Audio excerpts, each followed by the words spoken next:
بسم اللہ الرحمن الرحیم۔ محترم ناظرین السلام علیکم۔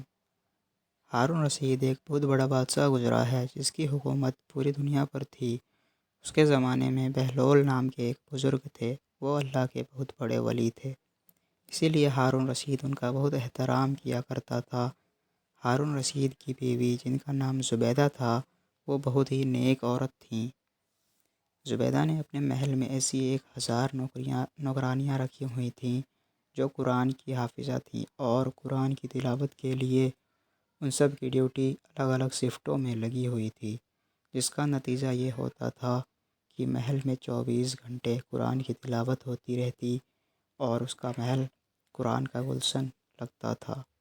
ایک دن کی بات ہے کہ ہارون رشید اپنی بیوی زبیدہ کے ساتھ دریا کے کنارے ٹہل رہے تھے کہ ایک جگہ بزرگ دانا بہلول کو بیٹھے ہوئے دیکھا۔ دیکھتے ہی اس نے سلام کیا تو دانا بہلول نے جواب دیا۔ بہلول اس وقت مٹی کا گھرونڈا بنا رہے تھے تو ہارون رشید نے پوچھا، کیا کر رہے ہو؟ بہلول نے جواب دیا، ریت میں گھر بنا رہا ہوں۔ ہارون رشید نے پوچھا، کس کے لیے بنا رہے ہو؟ بہلول نے جواب دیا، جو اس گھر کو خریدے گا میں اس کے لیے دعا کروں گا کہ اللہ تعالیٰ اس کو جنت میں گھر عطا فرمائے۔ ہارون رشید نے پوچھا، اس گھر کی کیا قیمت ہے؟ بہلول نے جواب دیا، صرف 1 دینار۔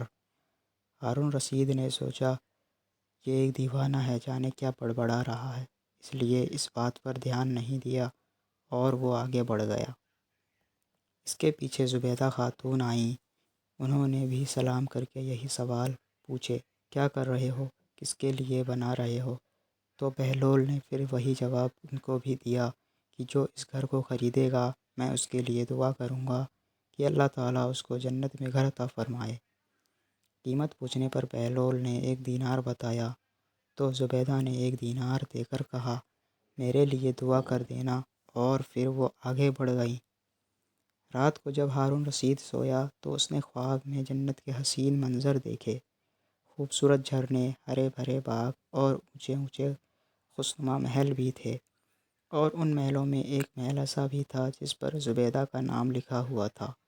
ہارون رشید نے سوچا کہ میں دیکھوں تو صحیح میری بیوی کا گھر کیسا ہے، لیکن اس سے پہلے کہ محل میں داخل ہوتا محل کے ایک چوکیدار نے اسے روک لیا۔ ہارون رشید نے کہا، اس محل پر میری بیوی کا نام لکھا ہے، یہ میری بیوی کا ہے، اس لیے مجھے اندر جانا ہے۔ چوکیدار نے کہا، نہیں، یہاں کا قانون الگ ہے، یہاں جس کا نام ہوتا ہے اسی کو اندر جانے کی اجازت ہوتی ہے، اس کے علاوہ کسی اور کو نہیں۔ جب چوکیدار نے ہارون رشید کو پیچھے دھکا دیا تو ہارون رشید کی نیند کھل گئی۔ جاگنے پر اسے یقین ہو گیا کہ بہلول کی دعا زبیدہ کے حق میں قبول ہو گئی، اور خود پر افسوس کرنے لگا کہ میں بھی اپنے لیے ایک گھر خرید لیتا تو کتنا اچھا ہوتا۔ وہ ساری رات اسی افسوس میں کروٹیں بدلتا رہا۔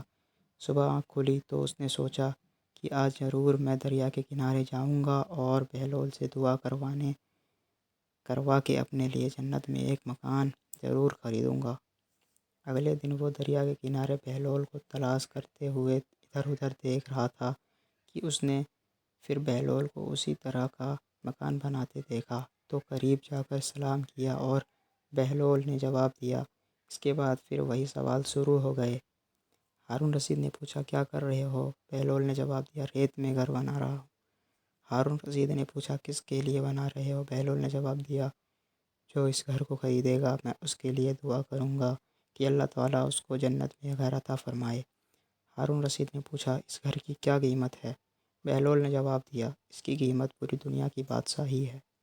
ہارون رشید نے کہا، اتنی قیمت تو میں نہیں دے سکتا، لیکن کل تو 1 ہی دینار کے بدلے میں دے رہے تھے اور آج پوری دنیا کی بادشاہی مانگ رہے ہو۔